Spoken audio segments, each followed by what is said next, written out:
estaba haciendo ya en la noche que estaba haciendo yo esta presentación como buen mexicano, me di cuenta que me acababan de mandar, ya la notificación, ¿vale? De que ya estaba la otra en la nube.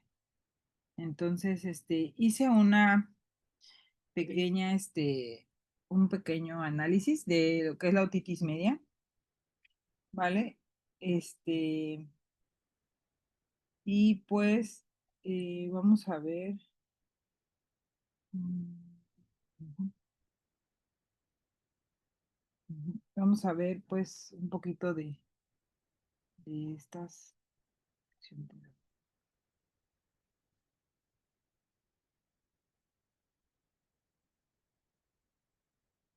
Sí, y. Ujú,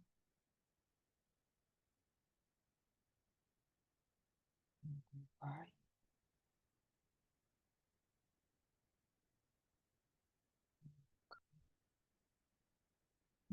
creo que tenía que haber revisado. Pues, ¿qué es la otitis media? Pues prácticamente es la inflamación del conducto auditivo cuando existe sobre todo una infección viral o que se complica algo bacteriana, pues sí, puede, puede pasar, ¿no?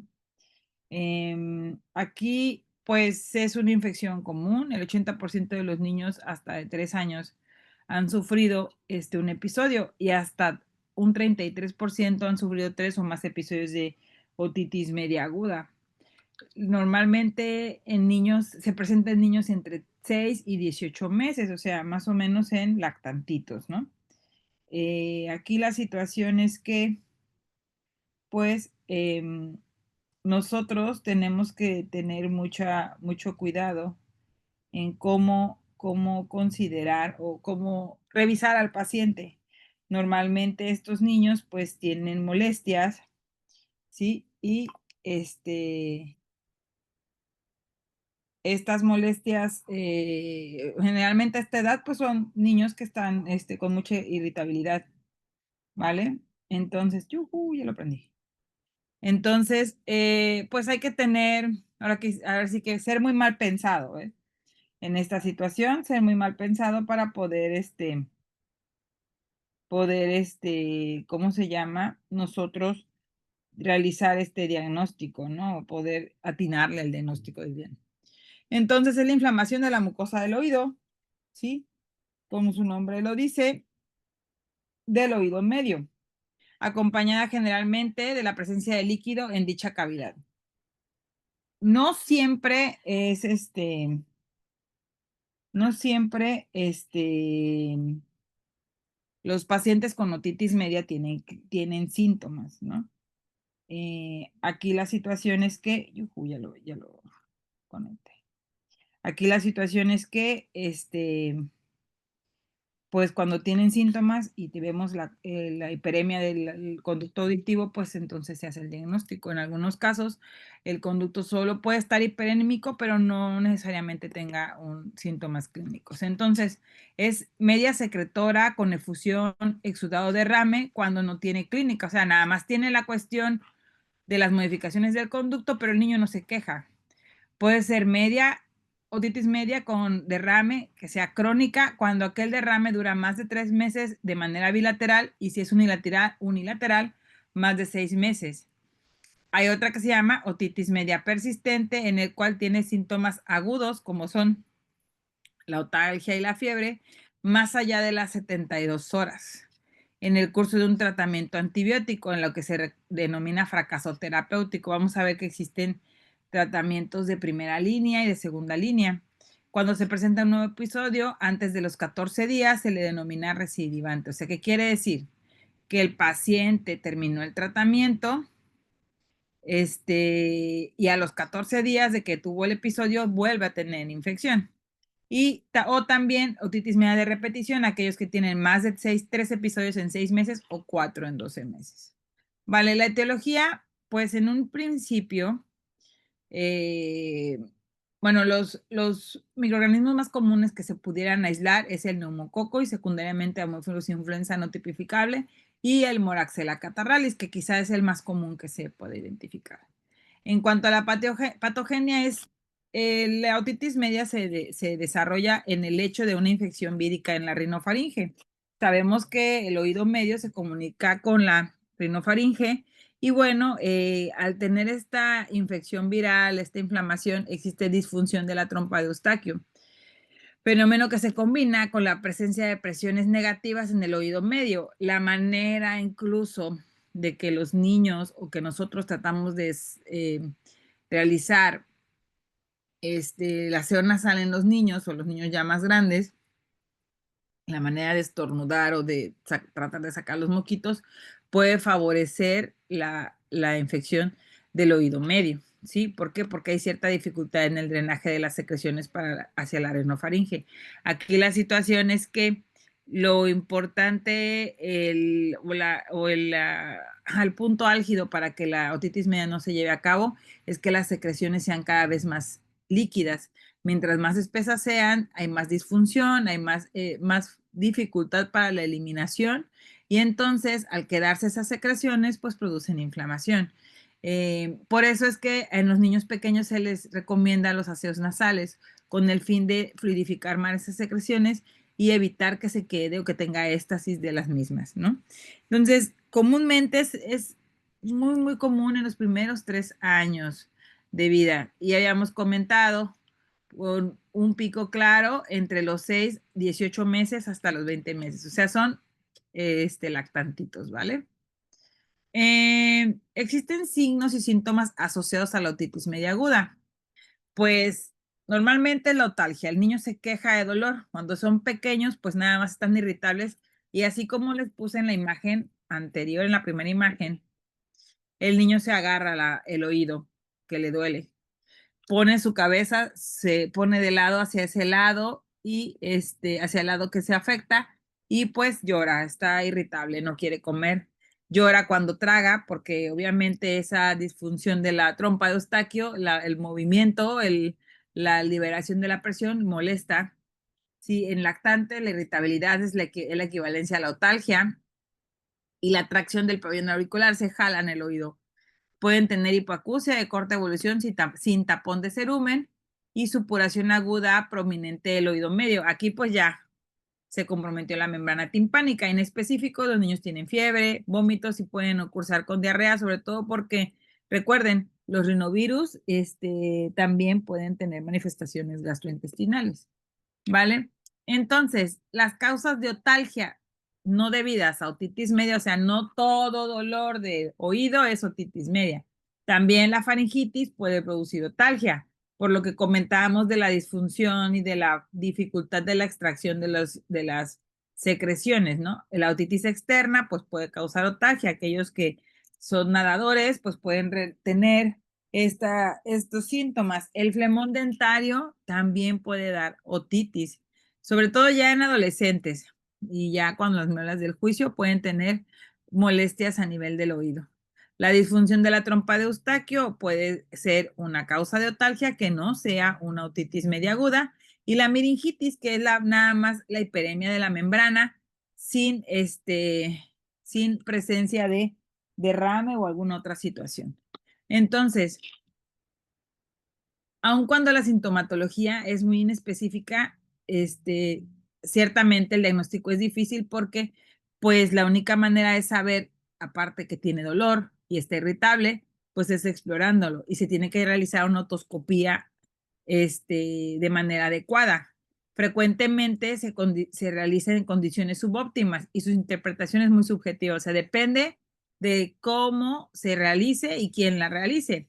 ¿Por qué? Una, pues si los niños normalmente no se dejan revisar, ahora si les duele el oído es peor, ¿vale? Entonces tenemos que tener mucho cuidado para poder realizar exploración. Y no les podemos poner líquido ni nada porque no sabemos si está la membrana comprometida. Ya cuando tiene pues, secreción purulenta, pues sí, ya y con menor razón podríamos administrarle algún líquido, algunas gotitas. No sé si han escuchado que en algunos casos, cuando tienen otitis, les recetan gotitas en el oído. Algunas sí funcionan porque son analgésico, pero hay que tener mucho cuidado porque si la membrana está comprometida, pues ese líquido llega a los huesecillos, se inflama, se fibrosa y deja de hacer su movimiento, entonces tenemos hipoacusia, ¿vale? Entonces, ay, espérenme, eso no lo borré. Bueno, la otoscopía es de gran valor predictivo para la otitis media aguda.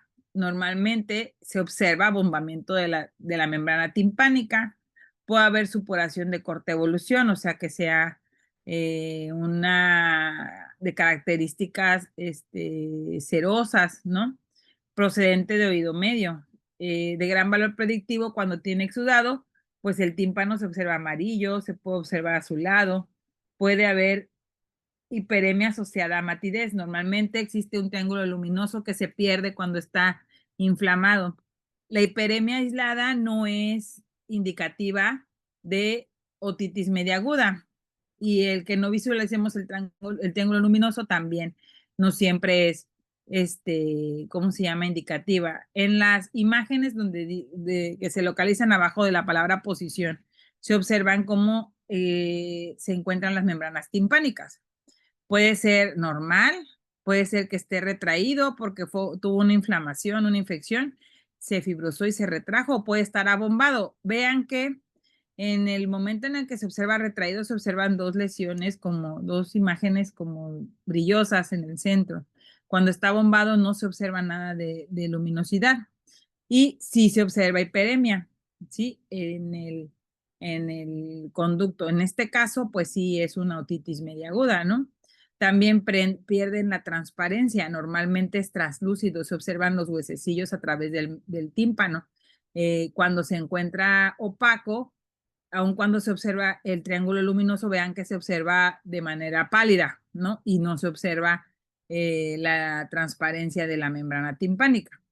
Estos son estas imágenes que se encuentran a un lado del esquema de la membrana, pues corresponden a dos tímpanos, tanto el derecho como el izquierdo. Y bueno, como se observa, se debe de ver el mango del martillo, se debe de ver el humbo, ¿sí? Y siempre el triángulo luminoso. Vean cómo si realmente pues se ve luminoso, ¿no? Entonces, también el color decía que puede estar azulado, blanco, rojo, ámbar. En este caso, el ámbar se observa así por la secreción, el propio moco, ¿no? Cuando se observa blanco es porque ya hay pus, ¿sí? Y normalmente debe observarse así, gris perla. Y debemos de despertar la movilidad. Y en la otoscopia neumática no debe de haber dolor. Cuando hay dolor es causa de otitis media, ¿sí? Y vamos a ver si se puede observar estos videos que subí. Mm, mm, mm, a ver, quiero que vean primero este. La membrana timpánica sana es translúcida, pálida y está posicionada de forma neutra. También suele haber un cono de luz en el cuadrante anteroinferior. El manubrio, el umbrío y otras estructuras son claramente visibles. Y sí, la verdad es que el video es bien esquemático Visibles. y hay, bueno, no se ve muy bien, pero vean cómo si realmente se observa el triángulo luminoso bien colocado, ¿vale? Em, ay, no sé qué pasó. Ok. Vamos con el otro video, que es la técnica de cómo se realiza la otoscopía. Eh, en niños pequeños normalmente lo hacemos que el niño se encuentre acostado o lo acostamos. Y ya en niños más grandes, pues aquí viene la...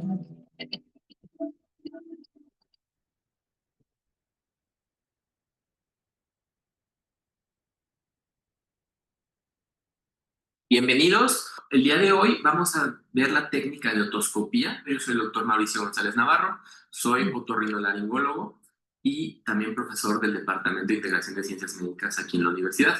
El día de hoy vamos a revisar la técnica de otoscopía, sus indicaciones, cómo se debe revisar y cómo se debe escribir.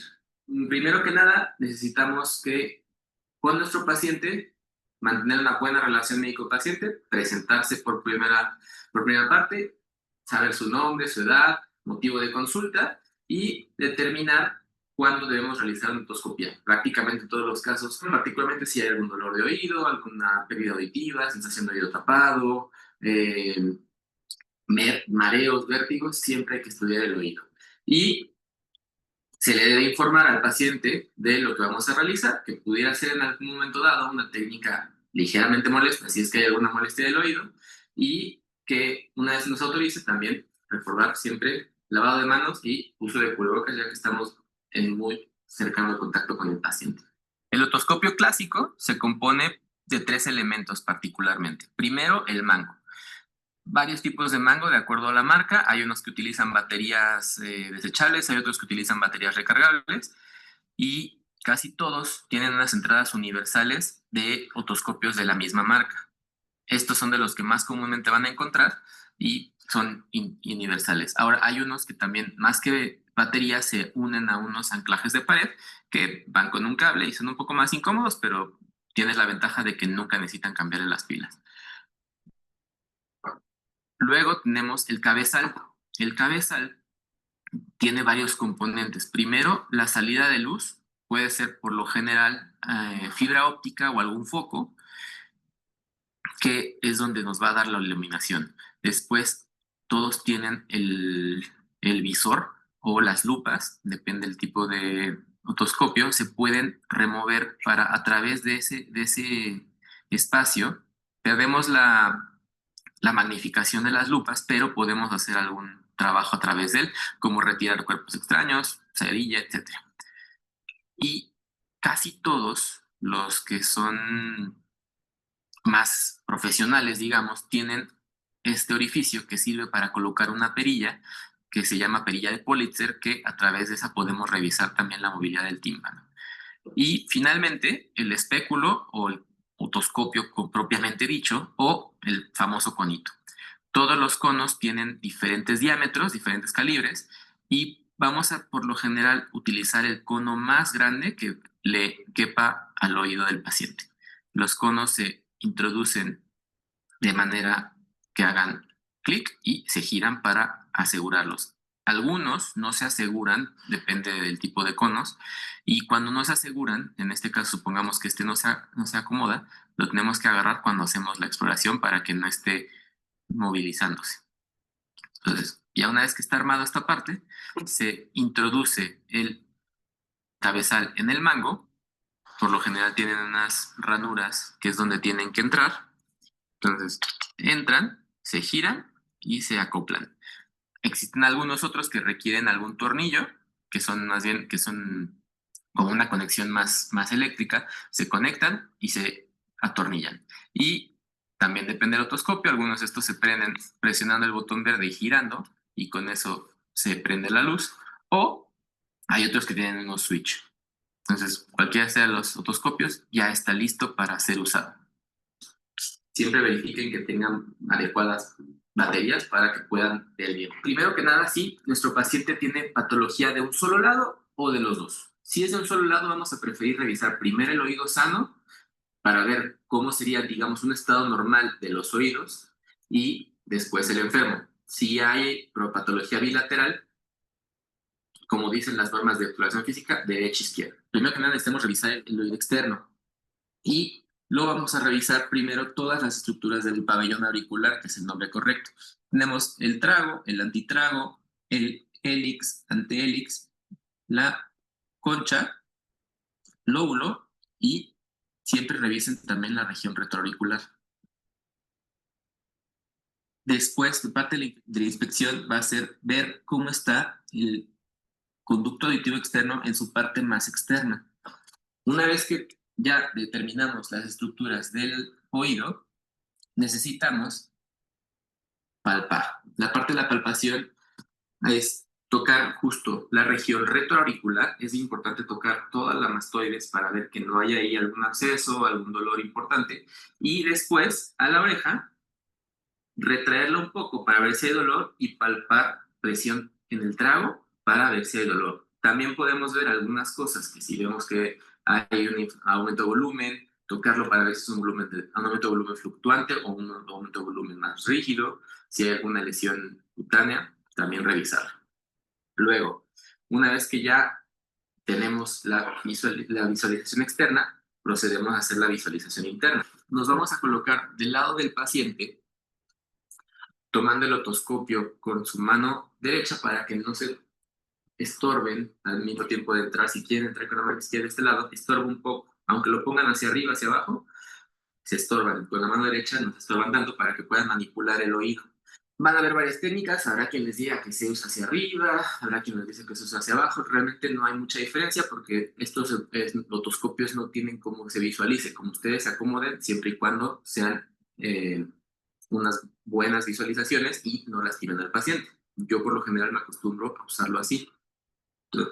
En adultos es importante retraer el oído hacia atrás, arriba y afuera, y en esa posición rectificamos o enderezamos el conducto.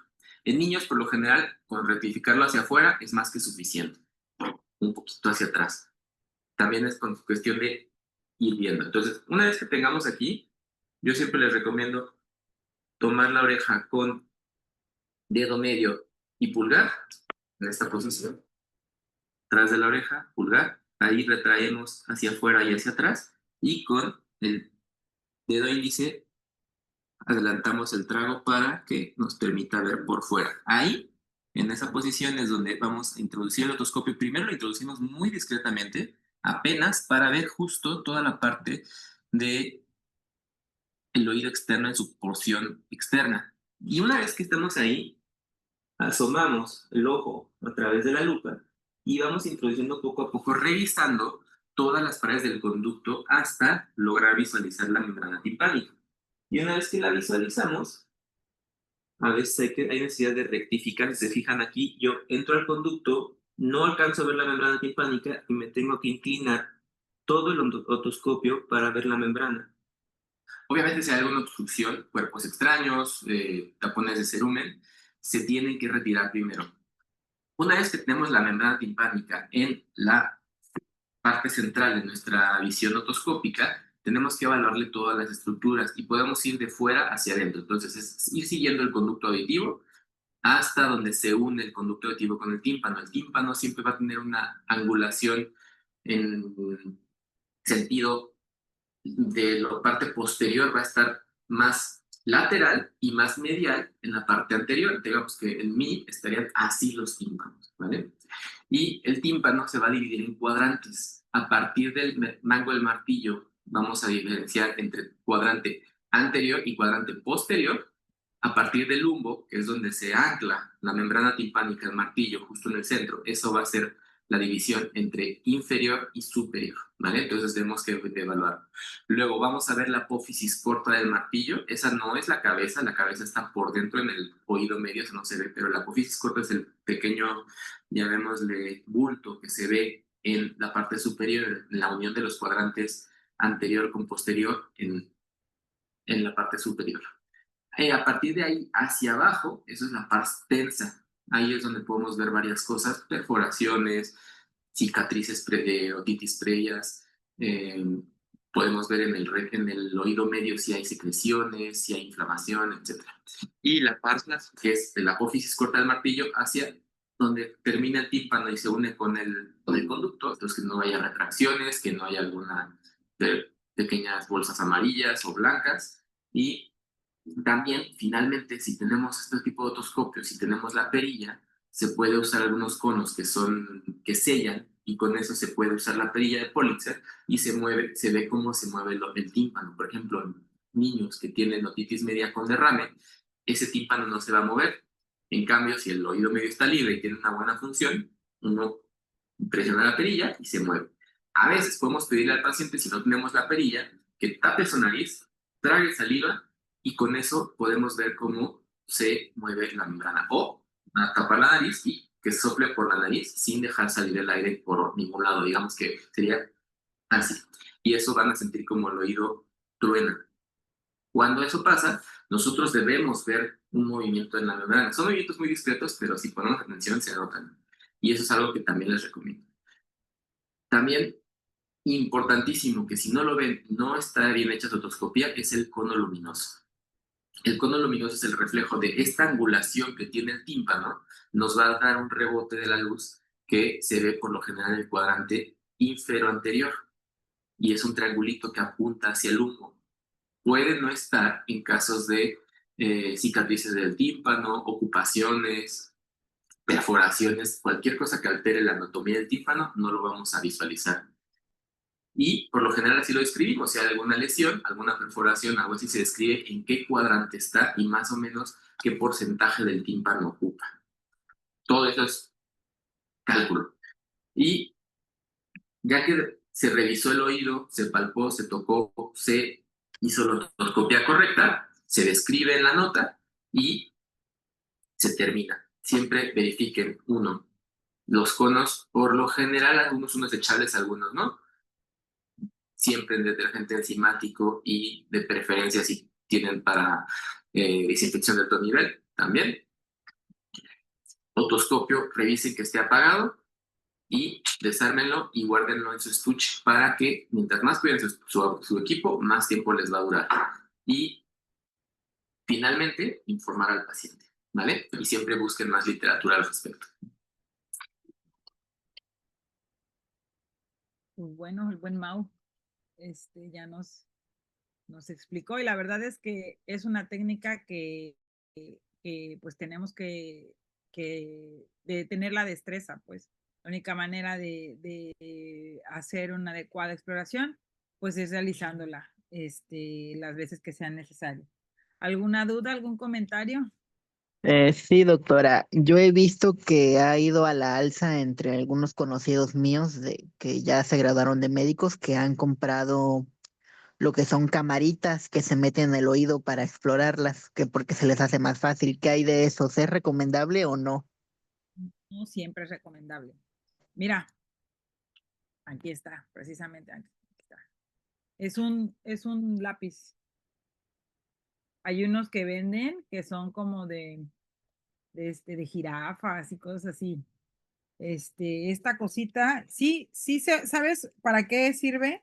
Cuando realmente ya no tienes nada no tienes un otoscopio y es un cuerpo extraño, por ejemplo, pues quizás sí sea fácil que lo puedas usar, ¿vale? Déjenme, ahorita les voy a enseñar. A ver si puedo compartir. eh, Esta cosa se utiliza por Wi-Fi. Miren, ya está prendido, ¿vale? Entonces entramos y ya, déjenme, voy a quitarle en el video. Voy a quitar, desenfocar. Ahí está. Vean, se ve el teclado. Sí, es una cámara como tal. Ay, la doctora Estrajo, aunque siguen viendo eso la verdad es que cómo me estresa eso de cómo vamos a calificar. No dejan dar clase, ¿vale? Y bueno, estas cosas, sí, así que voy a tratar de, al rato voy a tratar de explorarme yo sola porque no tengo ahorita incautos en mi casa, este, para que puedan ver cómo se hace.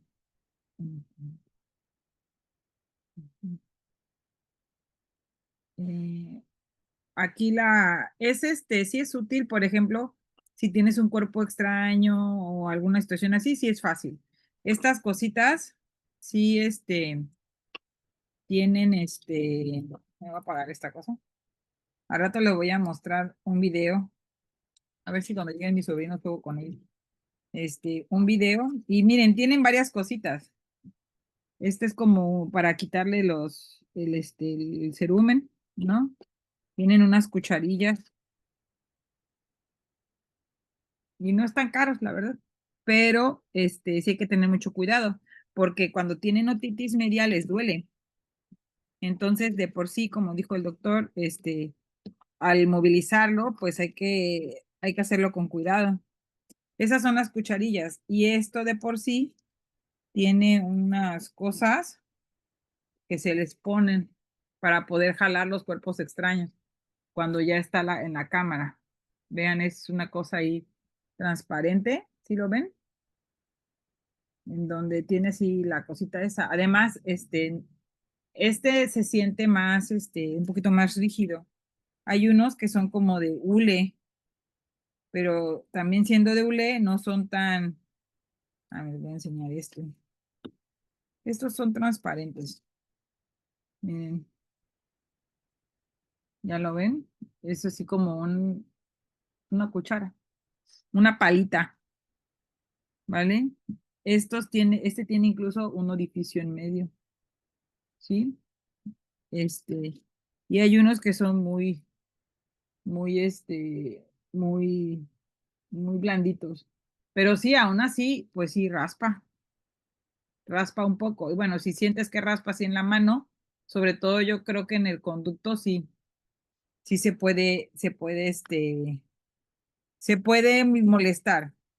Quizá, como te digo, si es un cuerpo extraño, no falta que en el rancho, y esto sí es muy útil, cuando llegan los niños que se metieron algo en la nariz o ¿cómo se llama? O en los oídos, porque pues es fácil, lo puedes observar. Y bueno, si no tienes otorrino, pues ya. En algunos casos sí, por ejemplo, sí me tocó sacar a los niños, que se meten así de las bolitas esas en la nariz. Y en el oído me tocó sacar como una esponjita, que ya se dieron cuenta porque olía feo. Pequeño detalle, ¿verdad? A ver, vamos a seguir. ¿Dónde está? El Canva. Le voy a poner otro videito para que veamos lo de la... Aquí está. Lo de cómo se lleva a cabo cómo se observa una otoscopia normal. ¿Vale? ¿Algún otro comentario?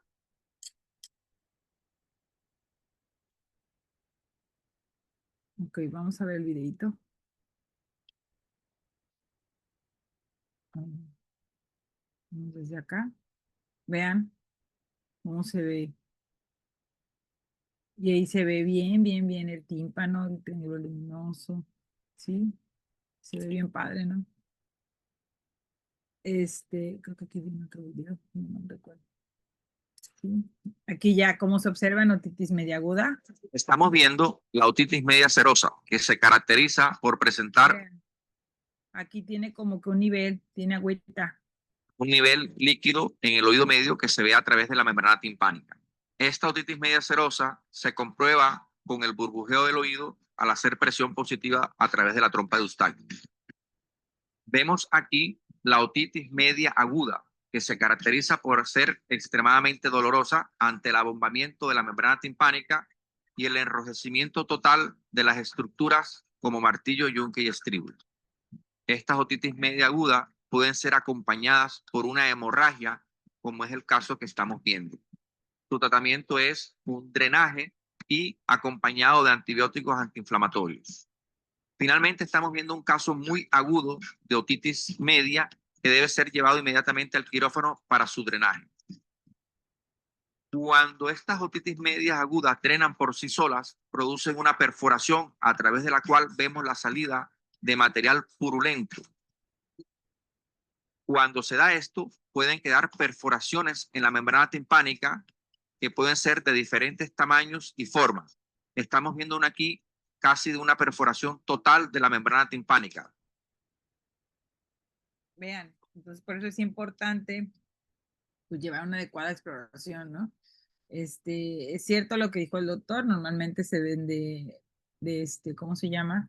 Explorar primero el oído que no está con molestia y después el oído que está comprometido, ¿vale? A ver, hace rato igual me pasó. Espérenme, le voy a compartir el otro.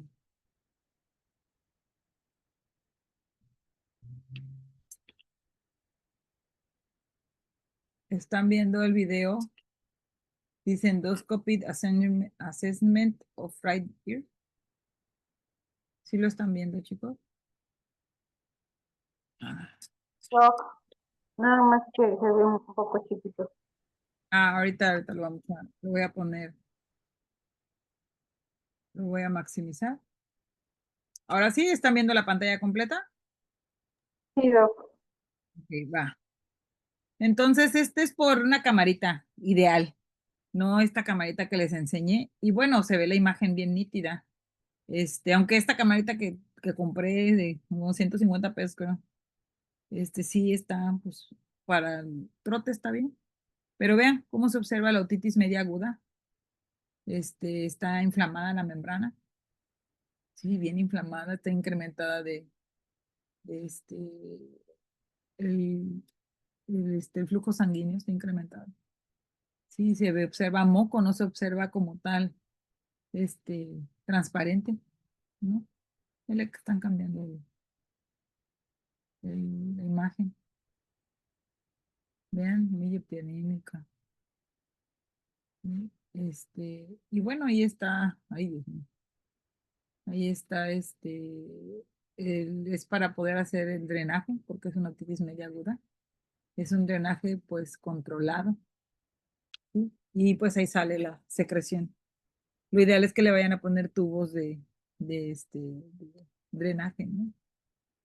Y bueno, porque no es tanto, y aquí lo va a aspirar. Vean, el moco está muy espeso. Es lo que yo les decía, mientras más espeso sea, es más, vean cómo se ve la mucosidad en el oído medio. Mientras más espeso es peor para el drenaje, entonces, Doc, eso pasa porque a veces no se lavan no, los este, oídos se lavan solos, no necesitas hacer. De eso que no, ve, nasales. ajá, porque no se realizan los aseos nasales, es cierto. Los aseos nasales ayudan a purificar las secreciones. Sobre todo, ¿se acuerdan de que les recomendé una solución, el RICE? La solución al 3%, o bien comprar el Sinus Rice para poder hacer el adecuado aseo nasal, es para tratar de romper el moco y fluidificar y expulsarlo. Vean cómo se ve esa cosa gelatinosa, incluso se ve cómo se mueve por detrás del tímpano. Esa es la secreción, ¿vale? Y es bien satisfactorio ver eso.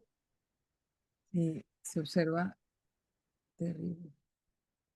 Se rompió, vean cómo se viene. Y eso pues luego lo hacen realmente a veces, los niños pues se hace bajo anestesia porque luego no se dejan, el dolor del oído también no permite que se pueda explorar bien. Entonces pues ya el otorrino los mete a quirófano para ponerle sus tubos, ¿vale? Y tienen que tener mucho cuidado porque luego se les caen.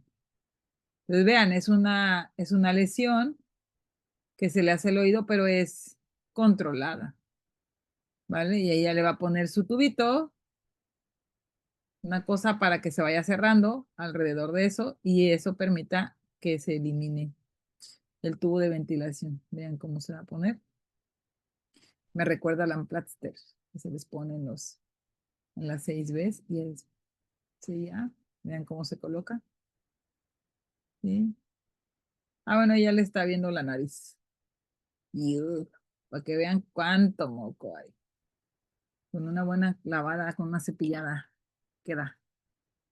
¿Vale? Entonces, y vean las características del moco, se ve muy espeso, muy formado, así, no es transparente, es muy, muy espeso, los puentes nasales, los puentes no son hialinos, son blancuzcos, vean, ahí va a aspirar, pues ya que andamos por aquí, va a sacar el moco, porque si no, no tiene caso de lo que hizo ahorita, su trabajo se va a deshacer, entonces ahí está aspirando el moco, ¿vale? Y ahí se va aspirando el moco. Vean cómo está, cómo hace. Esos son los puentes hialinos. Esos son hialinos, los otros son blanquecinos. Luego hay verdosos, amarillos, hay que describirlos. ¿Vale? Vean. Ese doctor Mau, fue mi interno cuando yo estaba en la RESI. Yo soy internado en el 2010, el buen Mau. A ver, vamos a compartir de nuevo el Canva. ¿Hasta aquí algún comentario? Ok. Bueno, pues entonces, la regla es que, están viendo el Canva, ¿verdad? La regla es que, en menores de 6 meses siempre se les da tratamiento antibiótico. De 6 a 24 meses, si es bilateral y si está grave, se les da.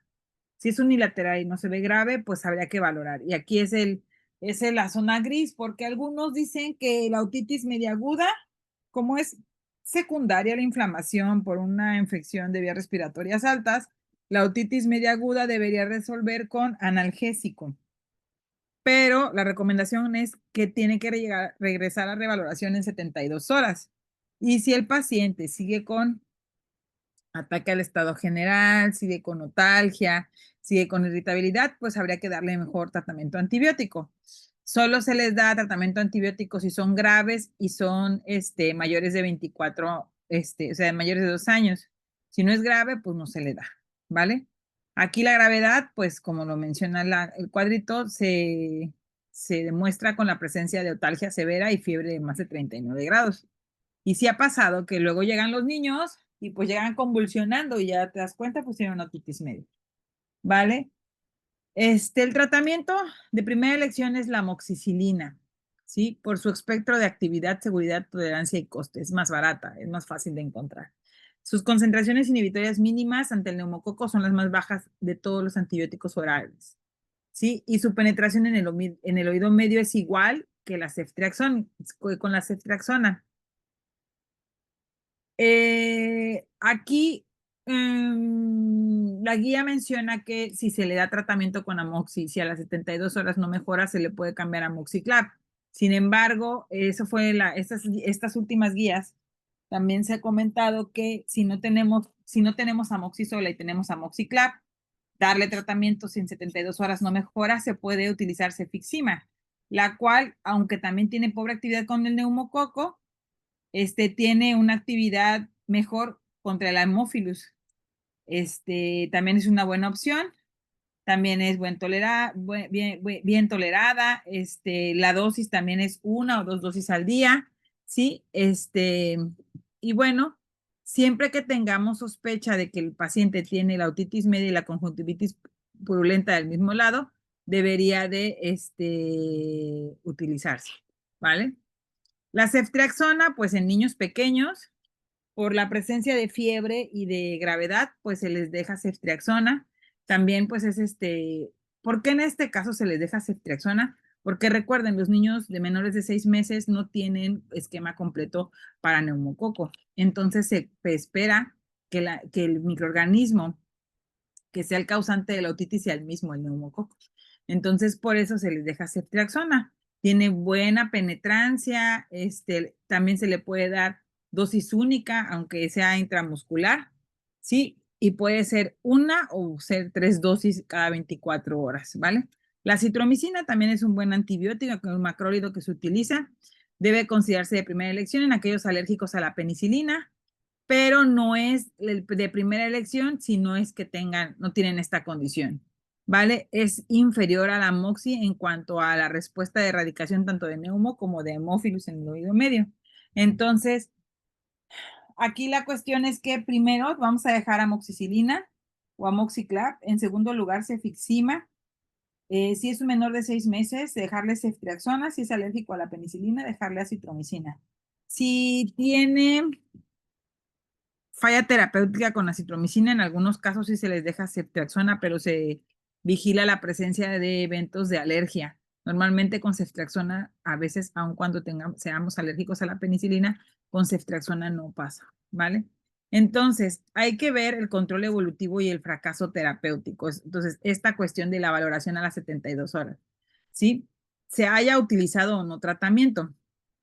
Y la lenta resolución de las anomalías otoscópicas aconseja diferir el control a varias semanas después del diagnóstico. ¿Qué quiere decir?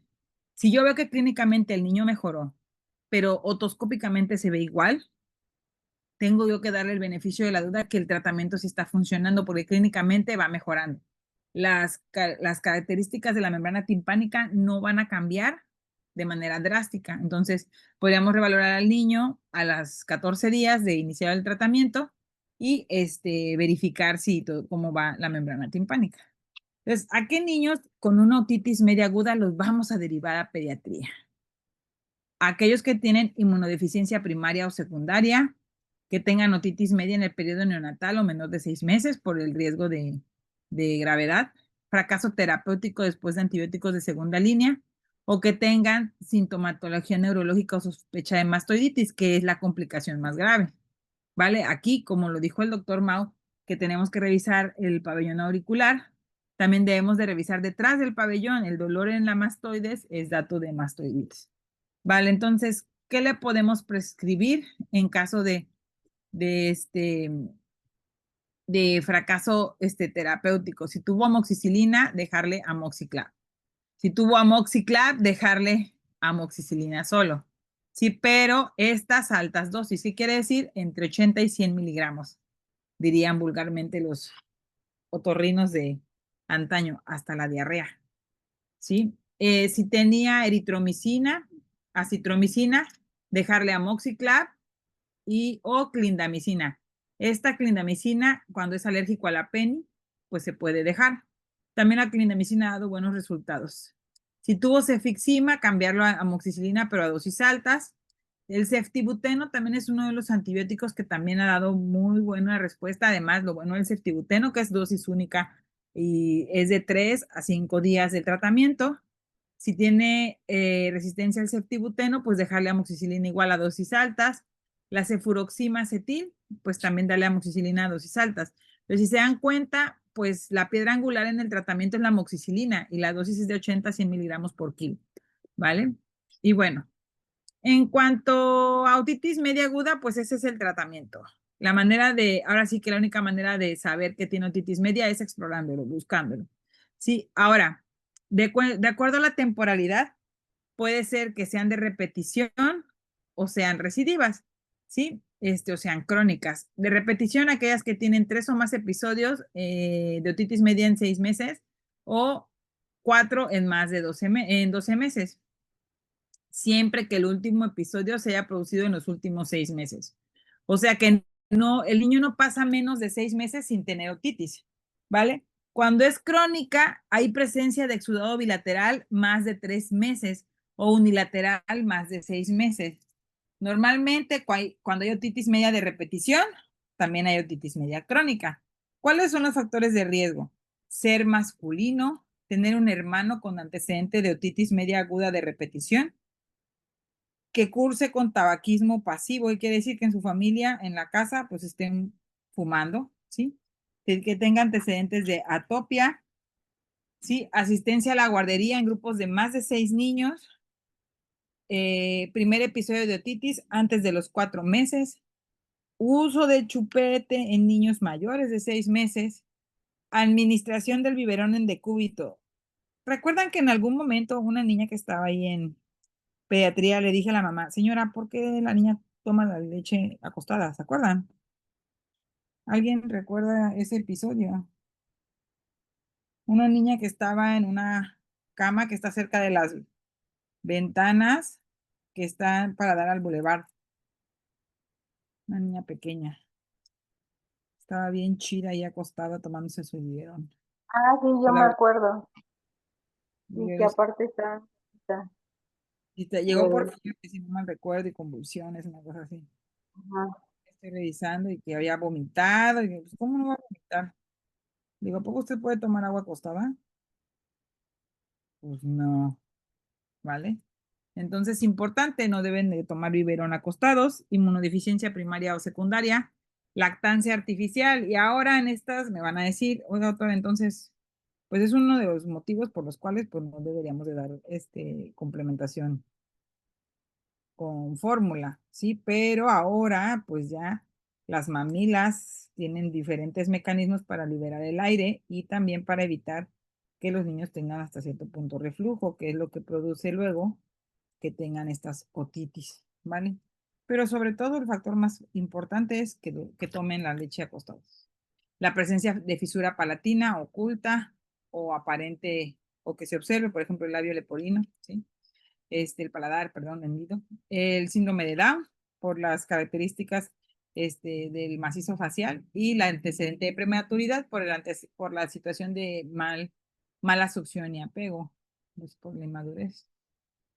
Ay, espérenme, me fui. Entonces, situaciones por las que llega al diagnóstico un niño con otitis media crónica con exudado. O sea, no crean que los niños con otitis media crónica llegan porque tienen síntomas, realmente llegan porque tienen otras molestias, porque tienen seguimiento o tuvieron una otitis media y la mamá sí lo llevó a seguimiento. Y ya entonces ahí, pues el médico observa que tiene todavía exudado, ¿vale? Y hay que revisar el tiempo de evolución. Una otitis media exudativa detectada de novo, o sea, que fue a la consulta y de repente, ¡pum!, se dieron cuenta que tenía el exudado, ¿sí? O una otitis media crónica diagnosticada a partir de una hipoacusia de larga duración. ¿Qué pasó? Ese tímpano se inflamó, cicatrizó, se quedó ahí el exudado. ¿Qué hace? Pone rígida la membrana timpánica y entonces, al estar rígida, no moverse, pues no, el paciente no escucha. Entonces van al hospital porque ves que el niño no escucha de ese lado y ya lo revisan y pues tiene una otitis media crónica. ¿Vale? Entonces, ¿en qué niños se tiene que valorar cirugía? Pues a quienes tienen que mandarlos al otorrino. En aquellos que tengan sospecha de retraso del lenguaje. No van a hablar si no escuchan. ¿Vale? En aquellos niños que tengan trastorno del espectro autista con déficits sensoriales asociados, los que tengan fisura palatina, síndrome de Down, algún síndrome congénito asociado al retraso del lenguaje y retraso psicomotor. ¿Por qué? Porque estos son factores para que puedan seguir teniendo la otitis media crónica. Entonces, en algunos casos sí van a requerir los tubos de ventilación, ¿vale? Y bueno, algo que también es importante conocer es esto, ¿cómo se llama? El oído de nadador. Eso es bien común.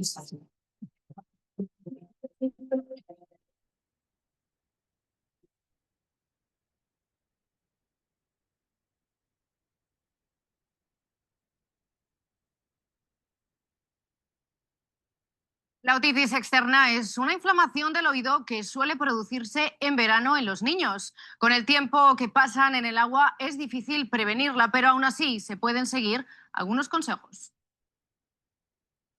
Es un clásico del verano, tanto tiempo bajo el agua tiene sus efectos y las consultas del médico se llenan de niños con otitis externa porque afecta a esta parte del oído. Entra el agua o cambia el pH de la piel del conducto, se crea una infección, suele haber inflamación de la piel del conducto y por eso duele típicamente, como os he dicho antes, al tocar ahí fuera. Para prevenirla no es necesario usar tapones, salvo para casos de niños que tengan una especial tendencia a sufrirla. Ojo con la higiene excesiva.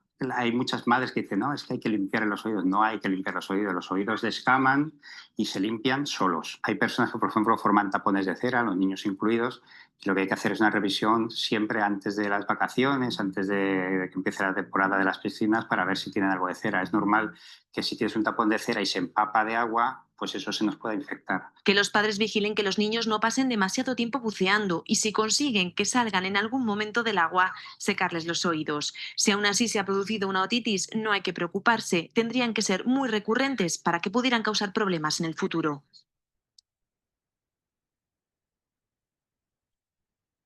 Entonces, habíamos comentado eso, ¿no? De que si se lavan los oídos. Yo ayer fui al centro porque andaba buscando unas cosas para lo de la Navidad. Y pasé por un lugar que decía, se hacen lavados de oídos y yo me le quedo viendo así como que, ay, no. Y no falta que hay gente que vaya, ¿verdad? Entonces sí es importante tener en cuenta esto. Ah, ya terminamos. Tener en cuenta esto, que pues eso, el oído se limpia solito. Sí existen los cotonetes que no se deben de meter al conducto. Se debe de secar bien el oído con la toalla después de bañarse. Obviamente no de manera brusca, secarse bien y solito, el oído solito se va a limpiar. Sí, en algunos casos hay personas que hacen ¿cómo se llama? Cerumen más espesa o más dura y ellos sí necesitan aseos adecuados del oído, pero pues se debe de hacer por un otorrino, no se hace por el señor de la esquina que está anunciándose, se hacen exámenes de la vista y lavados de oídos. Y yo, mira, que 2 por 1 o qué. Entonces, sí, pues hay que revisarnos los oídos, hay que revisarle a los pacientes. En este caso, cuando llegan por fiebre de difícil control o llegaron con crisis febril, y pues tiene que buscarse el foco. Y uno de ellos también es el oído, hay que buscar el oído, ¿vale? En el oído buscar que el paciente no tenga otitis media aguda. El bebé que ingresó al hospital tiene 6 meses y ya había tenido tratamiento con amoxiclav. Entonces lo mandó mi compañero, lo mandó al hospital, lo vio en la priva, lo mandó al hospital porque pues ya es un niño grande. Es un niño que tenía 6 meses, está en la raya. Ese niño pues también tiene riesgo de mastoiditis por la edad y pues hubo fracaso terapéutico, ¿vale? Entonces, a ver, les voy a mostrar. Este es mi otoscopio. Creo que ya lo habían visto antes. Pues ahorita se me olvidó sacarle las pilas, pero pues bueno, este es de pilas, ese Mau. Se coloca igual, también ya prende. Vean. Es pequeño, este es el Pocket, que tiene el que te mostró Mau, es el grande, pues el desde Torrent. Vale, tiene la cosa esta donde puede uno meterlos. Ya está golpeado un poco. Aquí se ve. Está plano arriba donde debe estar. ¿Sí? Ahí es para poder observar, meter las cucharillas. Y pues aquí es la lupa, ¿no? Para poder nosotros visualizar. Vean cómo se ve el orificio ahí. Y si yo le quito la lupa, pues se ve muy pequeño. ¿Sí? Pues igual tiene aquí las cositas estas para las ranuras para poder poner los conitos. Estos conitos son unos conitos que a nosotros nos regalan en el consultorio, ¿sí? Este sí tiene la cosa esa para que se quede atorado. Ahí está, ya está atorado, ¿sí? Ya no se sale. Y bueno, es pequeño, la verdad, es pequeño, sí hay de diferentes tamaños, ¿sí? Y bueno, estos los desechamos porque pues tenemos muchos. No, los desechamos porque luego es difícil lavarlos. Necesitas un cepillo especial y una solución especial, porque luego se quedan atorados, pues el cerumen, ¿vale? A diferencia del de Mau, que tiene un botoncito aquí, el botoncito verde, ese tiene el botón aquí de este lado, ¿vale? Ahí se ve que se prendió. Se apaga y se prende. Igual, pues es como tú te acomodes. A mí, la verdad, a mí se me hace muy difícil hacer esto. Yo siempre hago con mi mano la diestra, yo soy derecha, con la diestra agarro el otoscopio y con esta levantamos y retraemos la membrana, el pabellón, ¿vale? Es importante pues realizar la otoscopia bilateral, ¿vale?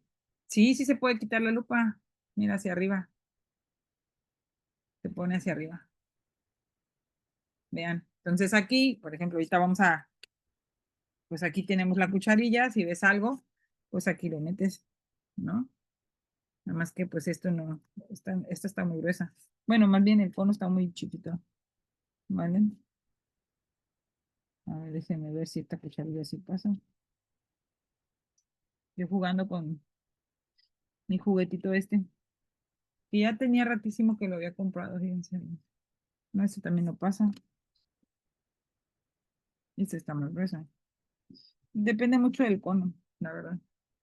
Vean esta cosa, que parece como el batidor para hacer pasteles, ¿no? Entonces también se supone que haces esto en el oído, le das vuelta y ya se queda atorado ahí la cosa que tenga.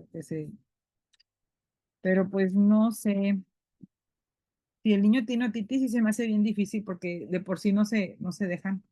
No, fíjense que estos conos están muy chiquitos, no pasa nada. Vale, los Es que niños creo luego. que vienen dos tipos de conos en el S estuche. Sí, en este sí vienen, pero ¿qué creen? Es que luego se me olvidaba. Y hay gente que sí bueno, Gracias a Dios me dejaron el estuche, pero mis conos no aparecieron ya. Eran como 4 conos los que te regalaban. Y sí, estos, miren, son del mismo, bueno, este se ve más grande. No, son iguales. Vean, este y este del mismo tamaño, ¿verdad? Sí, son iguales. Sí, hay unos más grandes, por ejemplo, el que tiene mouse se ve que es enorme. Y sí, pues sí es importante tener un estuche de diagnóstico. La verdad, cuando vamos a campo clínico, yo no les pido que lleven más que su estetoscopio, porque se lo traen ustedes, lo traen colgando, ¿vale? El estuche de diagnóstico, si se dan cuenta, yo ahí luego dejaba las cosas. Lo es que en pediatría son hasta cierto punto, honrados, pero luego si los dejas a mí, por ejemplo, una vez dejé mi estuche de, ¿cómo se llama?